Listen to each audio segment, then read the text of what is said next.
Ravi de vous retrouver. Les marchés qui donc reculent après la belle hausse d'hier, le CAC là au plus bas du jour, moins 0,8%. Enfin, on sort quand même d'une phase extrêmement positive sur les marchés. Comment voyez-vous la suite d'un point de vue technique déjà sur le CAC 40, Romain ? En fait, on est probablement entré dans une phase de consolidation latérale. C'est-à-dire que on avait fortement accéléré, la consolidation mettait du temps à se mettre en place. Elle a eu lieu sur fond d'éléments techniques puisque c'était l'échéance des marchés dérivés. Et depuis, il n'y a eu aucun intérêt. C'est-à-dire qu'on a ouvert l'échéance des marchés dérivés du mois de janvier avec une très grosse partie de la position ouverte du nombre de contrats futurs et d'options qui n'ont pas été reconduits par les opérateurs, que ce soit sur le CAC 40, sur l'Eurostoxx ou sur le S&P 500. Ça signifie que la page est assez vierge pour l'instant, que personne ne veut prendre trop d'initiatives en cette fin d'année.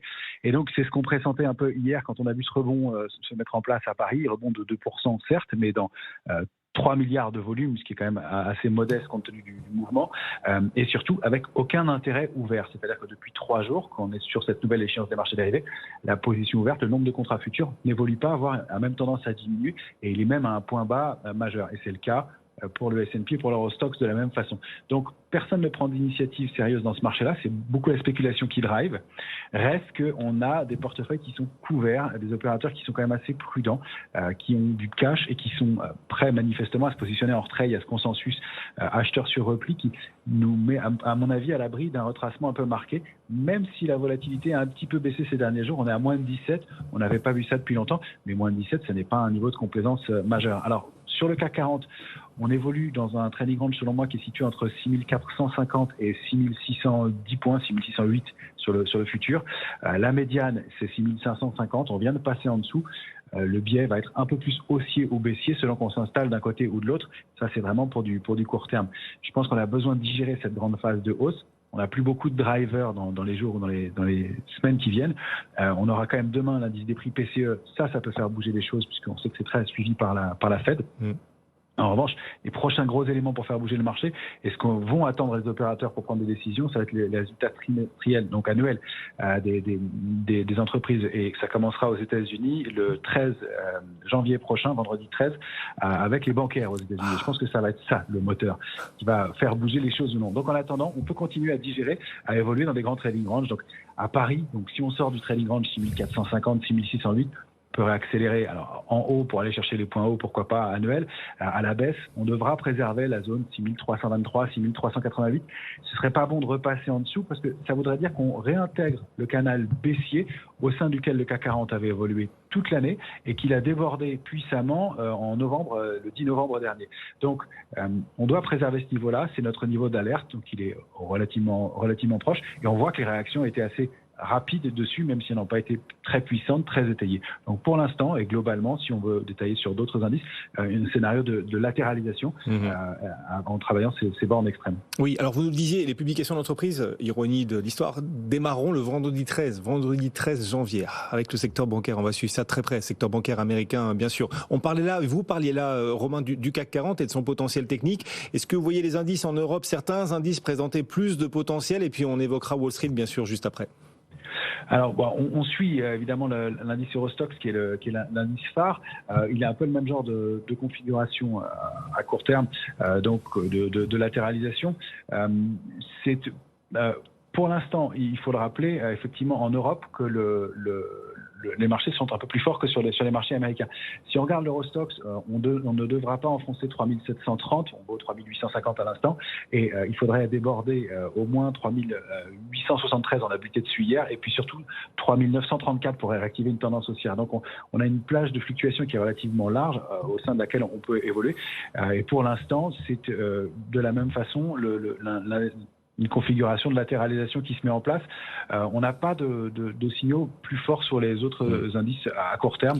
Même le CAC 40 se comporte plutôt parmi les plus forts. En effet, et alors vous nous disiez, il y a sans doute un potentiel peut-être encore un peu plus important en Europe qu'aux États-Unis. C'est ce qu'on a observé depuis 2 mois dans le grand rebond des marchés cet automne. L'Europe a fait mieux, a plus rebondi que Wall Street. Vous pensez, vous Romain, que cette surperformance pourrait s'installer dans la durée, pourrait se prolonger ? Probablement, on a eu un consensus, il faut le rappeler, qui était très très pessimiste sur l'Europe, une décollecte qui a eu pendant plusieurs dizaines de semaines extrêmement importante sur l'Europe. Et puis là, on voit un mouvement qui s'est mis en place donc fin septembre dernier, assez fort, assez puissant, et avec éventuellement des changements côté sectoriel. Les stars précédentes n'étaient plus les mêmes au cours de ce rebond-là. Alors là, la lecture est moins claire à court terme, non seulement parce que c'est la période de l'année qui veut ça. Il y a moins d'opérateurs, bien sûr, moins de prise d'initiative. Il y a beaucoup de flou. Les scénarios quant à l'évolution de l'économie sont assez difficiles à lire encore. Et on voit que les consensus sont assez divergents. Donc, il y a pour l'instant des éléments à surveiller. Et encore une fois, cette page blanche, cette nouvelle échéance, du cash disponible, on le sait, des opérateurs qui voudraient intervenir en retrait. Ça, je pense que c'est à regarder. Donc, de regarder, oui, individuellement des valeurs plus que des secteurs, et on voit des parcours qui ont été importants et intéressants, même si c'est moins joli à court terme sur des valeurs comme Schneider Electric ou Michelin. Je pense que ça fait partie des titres qui vont être bien entourés, bien payés. Mais si on veut voir des valeurs qui sont toujours et qui ont toujours le vent en poupe en Europe, on a Safran qui se comporte toujours très bien, qui est sur des plus hauts récents, Airbus de la même façon, qui a des carnets de commandes, même si elle a quelques difficultés dans sa production, mais des carnets de commandes qui sont très pleins aussi. Ça fait partie des valeurs fortes. Vous parliez du secteur bancaire. Ça fait partie des secteurs qui surperforment en ce moment, clairement. Toutes ne sont peut-être pas au mieux, mais on a une préférence graphique pour le Crédit Agricole, par exemple, qui en plus présente l'avantage de donner un rendement intéressant. Donc ça peut être une valeur à suivre pour les mois, pour les semaines qui viennent. Et puis, toujours cette même logique qui tourne autour des matières premières. Je crois que la logique et le trade de fond est un méga trend, et que, on voit toujours le secteur oil and gas qui surperforme, et les valeurs qui sont liées, et puis les valeurs liées et les pétrolières.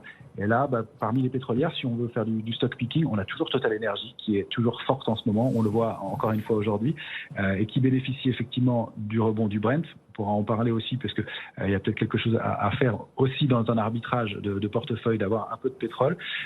Et puis il y a une valeur comme Ruby qui était un peu endormie depuis plusieurs semaines, qui est périphérique à ce secteur-là, et qui est en train d'essayer de déborder une ligne de tendance baissière qui était active depuis août 2021. Elle l'a débordé déjà sur une ou deux clôtures.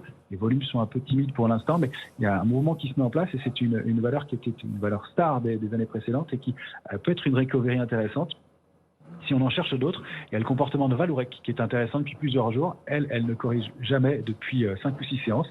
Quel que soit le sens du marché, elle monte, et avec du volume.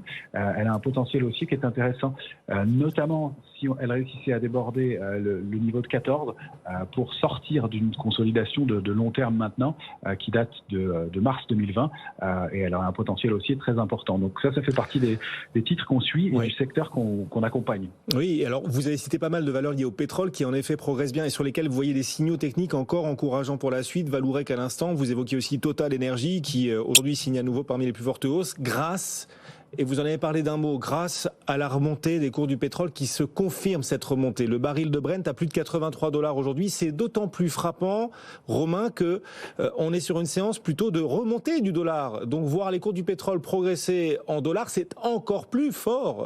Comment est-ce qu'on explique la chose? Et surtout d'un point de vue technique, justement, les cours du pétrole, les cours des matières premières, comment les voyez-vous évoluer? Alors en 2023, ça fait peut-être un horizon très, très long terme, mais d'un point de vue technique, que vous disent les signaux du moment? La surperformance du pétrole, la hausse plutôt du pétrole depuis quelques jours, elle est liée à un phénomène notamment technique. C'est que le pétrole évolue au sein d'un canal, enfin le Brent en tout cas, d'un canal baissier depuis mars dernier. Il a touché la borne basse de ce canal, et il y a une réaction haussière qui s'est formée dessus. Il est en train d'essayer de déborder un niveau de résistance majeure situé entre 80,25 et 84,10. Il a buté un peu sur 84,10 aujourd'hui d'ailleurs, mais le mouvement est un peu haussier. Alors, il se fait avec des volumes qui sont pas énorme, et donc sur fond de réaction plutôt technique et un peu spéculative. Reste qu'on a encore un petit potentiel de hausse dessus pour aller chercher 87,40 et pourquoi pas des niveaux situés un peu en dessous de 90.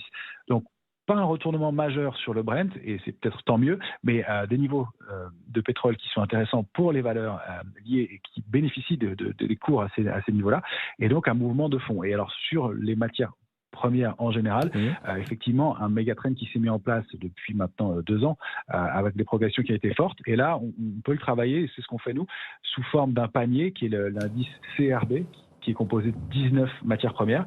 Celui-ci vient d'arriver sur la borne basse de son canal haussier de long terme et on voit qu'il y a une réaction haussière de la même façon dessus.